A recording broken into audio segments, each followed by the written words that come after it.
Never interrupt your enemy when he's making a mistake. Napoleon Bonaparte. Well, if that was the truth, Trump wouldn't have said a word last night. All right, so let's get into part 2 about analysis on last night's debate. And I'm going to kind of go into a couple of different things. It was kind of interesting this morning, besides being at the gun shop, twice. Yeah, don't ask. Listening to a lot of the analysis, the aftermath, the more of the conversation now that we've into the morning after on what happened last night. And I'll admit, there were some people that disagreed with what I said this morning, that their comments make sense. Now, I mean, I'm not going to rehash the whole thing about Joe completely. I'll keep it polite, putting his foot in his mouth, okay? I mean, one of the classics there yesterday was, well, that's why I believe that black families should get a $10,000 tax credit to buy their first house. As I was watching last night, I was thinking, I'm like, I said, there's poor Hispanic families. There's poor Asian families. There's poor Eastern Indian families. There's poor American Indian families. And, oh yeah, there's poor white families too. So are we going back to segregation, Joe? Because I know that's something that you absolutely believe in. Are we going back to pandering? Because I know that's something you absolutely believe in, Joe. Yeah, that was just one of the funny ones. But, and I mean, there were more. I mentioned some of the gaffes that he had yesterday about the lies, the things that have been disproven that he talked about, but neither here nor there. So in watching some of the big-time spin that has been coming out, and I mean, now we're, 12 hours, 14 hours later, you're seeing all the stories of Joe's going to stay on the ballot because there ain't anybody else that wants to be on the ballot. And that actually makes a lot of sense. I think it was Charlie Kirk that was talking about this morning, maybe it was last night, I don't know, somewhere thereabouts, about the only people that would be willing to step in here 130 days out to be the nominee are the ones whose careers are dead.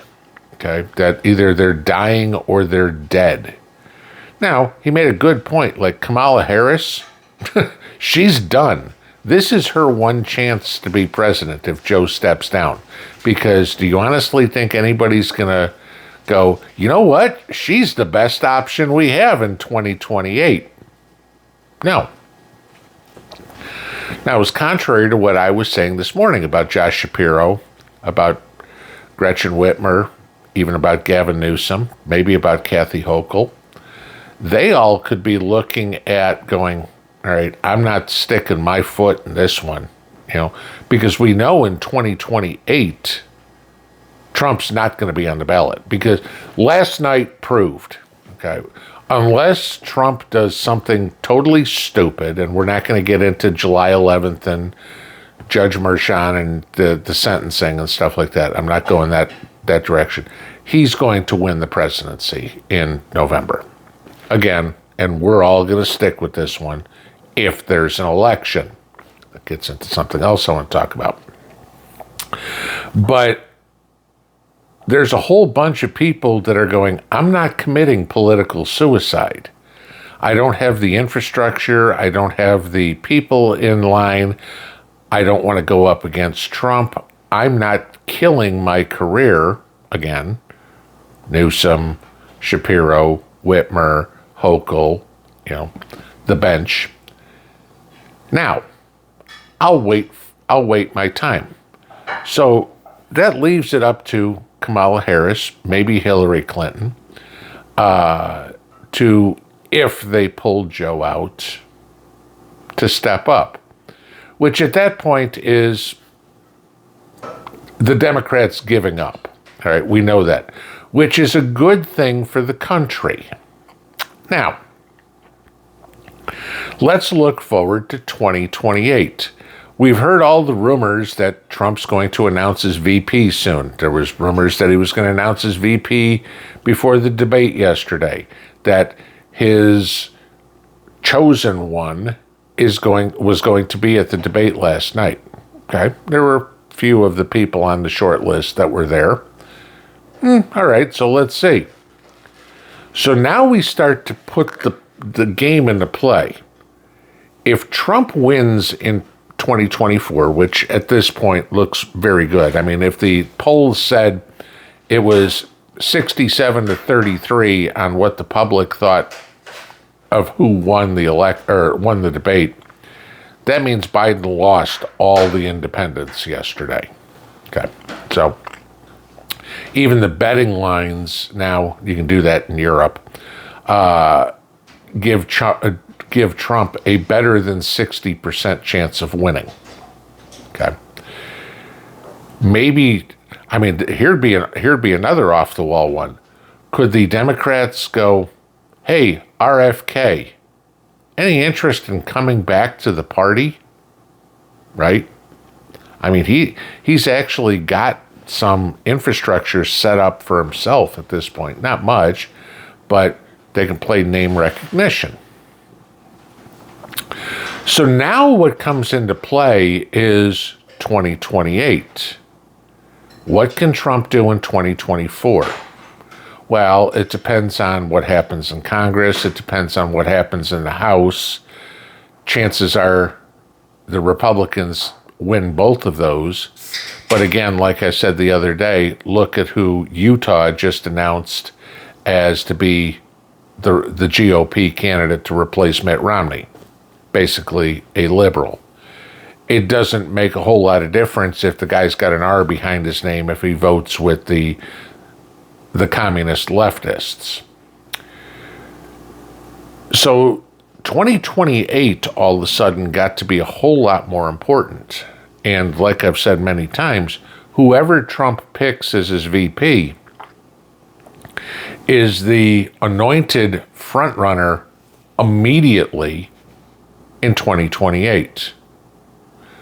Who's it going to be for the Democrats? There's a good possibility, and I mean, we'll go both ways. This is actually contrary to what I'm saying this morning, that Joe refuses to drop out. It's possible, okay? There ain't no way in the world he's getting elected. But if he refuses to drop out, they may, the Democrat Party, the DNC, may just see Joe as a sacrificial lamb and say, okay, you know what? We were down by 4 points going into this thing. If we lose by 7, who cares? A loss is a loss.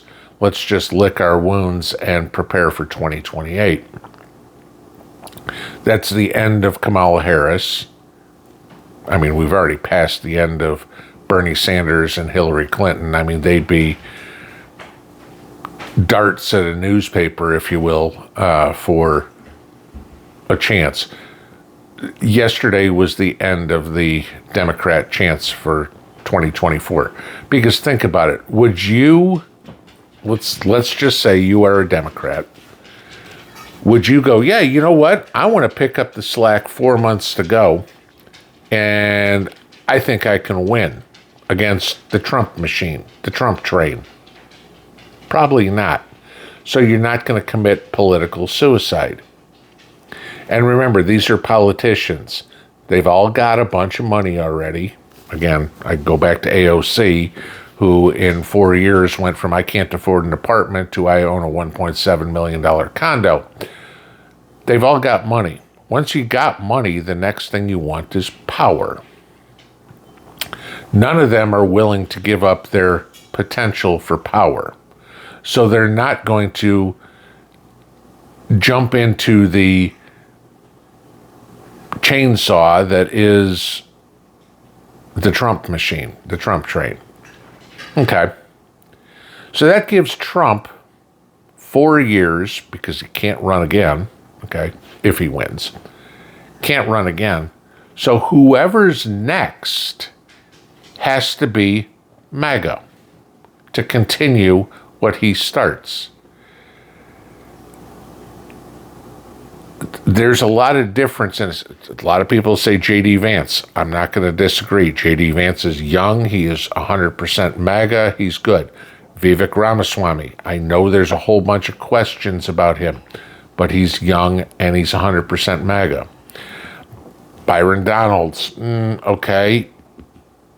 90 and 90, let's put it that way. He's still a little bit politician. But who comes out of the woodwork in the next 4 years? Because if you think about it, nobody was talking about any of the three of them 4 years ago. Politics is a strange, strange animal. I was talking to a couple of guys at the gun shop today, and we were discussing the debate. And we discussed different topics. I mean, notice the 2A never came up yesterday, and I'm talking to guys at the gun shop. So we were talking about some of the things he talked that were commented on yesterday. We all agreed. I don't care if you're gay. Just keep it away from our kids. It's fine. No problem. Other than that, do what you want to do. We talked about the abortion issue. I think Trump did a good job with that one. He and I agree. Maybe you don't. Okay. You know, rape and incest, those are acceptable reasons. Maybe you disagree. Some people do. I get it. Okay. Those are my beliefs. But it all came down to what we were all talking about agreeing with is, was I better off 4 years ago than I am today? And all of us agreed, yes. That's the question that's going to be brought up in 2028. Because the Democrats threw in the towel for 2024.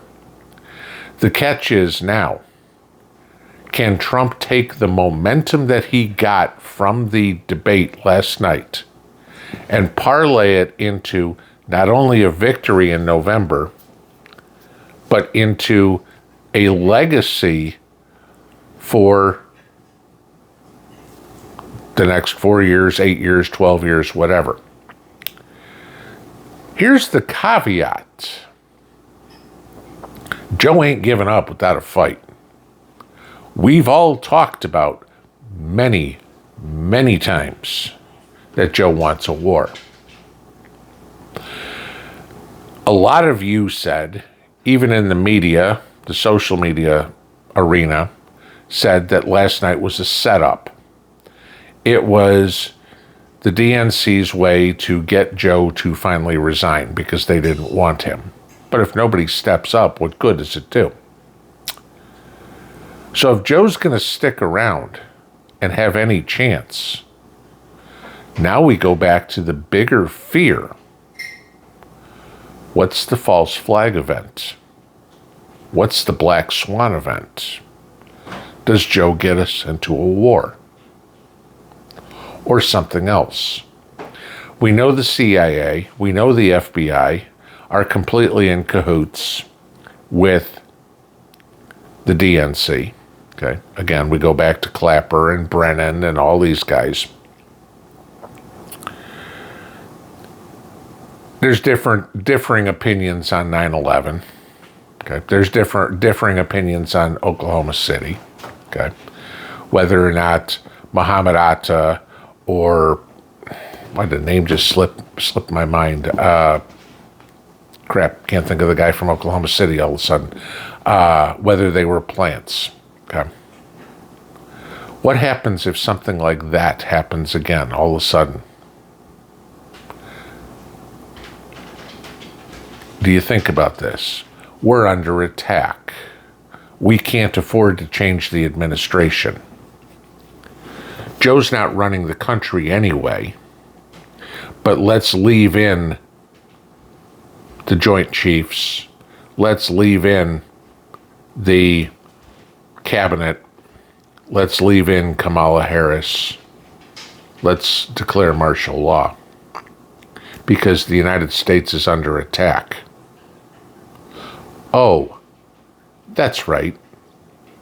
We have how many military-age males that have crossed the southern border? Think about it. Like I said this morning, Trump destroyed Biden in the debate last night. But it wasn't a good night for Trump. It wasn't a good night for the American people. The world saw how weak we are. The world saw how desperate people are for power. On both sides, don't get me wrong. On a final note, say a little prayer.